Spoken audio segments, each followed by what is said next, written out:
America Saves Week. Brought to you by yourlegallegup.com, your advantage if you're being sued by the collectors.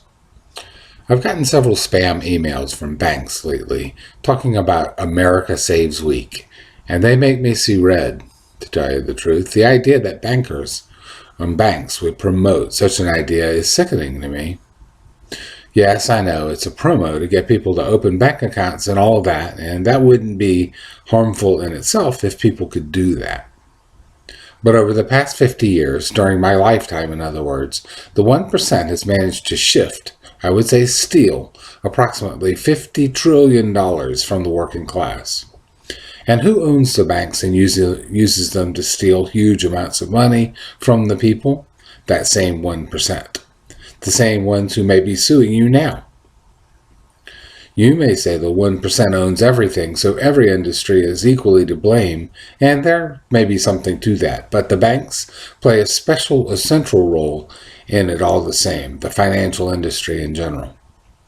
Take the mortgage crisis of 2008, for example. In that crisis, which was entirely foreseeable, the banks were bundling mortgages, which they were issuing, with reckless abandon.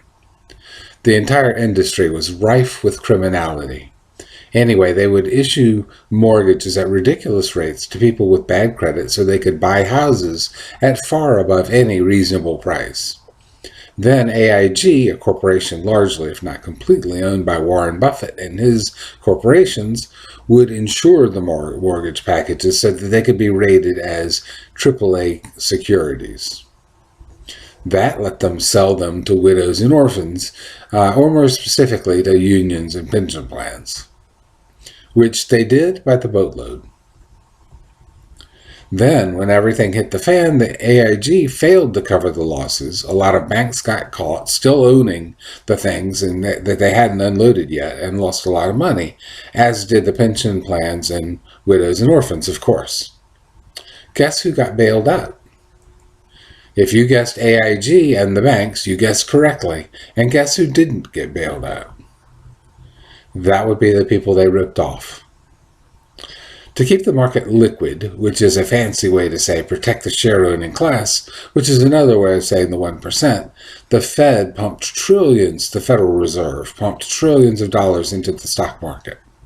So there was the visible bailouts over the $1 trillion worth, and then much more through the Federal Reserve. Millions of working people lost their homes and were devastated by the scam, but the criminals who brought it all on us got huge bailouts, which they used to foreclose on those homes and buy them at a fraction of their value. Why am I talking about this ancient history, aside from the fact that we're still paying for it, Because they did it again recently. Let's talk about COVID, not the disease, the bailouts. Again, trillions were spent, and again, the giant percentage went to the ultra-rich. I heard that something like 500 new billionaires have been created during the COVID years. And the bottom 99% has lost about $2 trillion. Again, while there were very visible cash bailouts to the undeserving, the vast bulk of the theft was hidden, as it was again committed by the Federal Reserve, which is run by private banks, propping up the market by buying trillions of dollars in stocks and bonds. Had to keep the Dow average up, And so we deal with crippling inflation, which is rising faster than wages by multiples. Train companies generating hundreds of billions of dollars in profits are allowed to average 3 derailments per day. And that seems to be just hunky-dory. It's just the people and animals who will die when the trains carrying toxic chemicals crash. So the average American can't handle a $400 emergency, they say. And the banks want to talk about Savings Week. We should save ourselves and control the banks. It's a big job, but there are ways. Start by beating them if they sue you for unpaid debt. Fight to keep them from taking your stuff. And on that, we can help. Check out our site at yourlegallegup.com.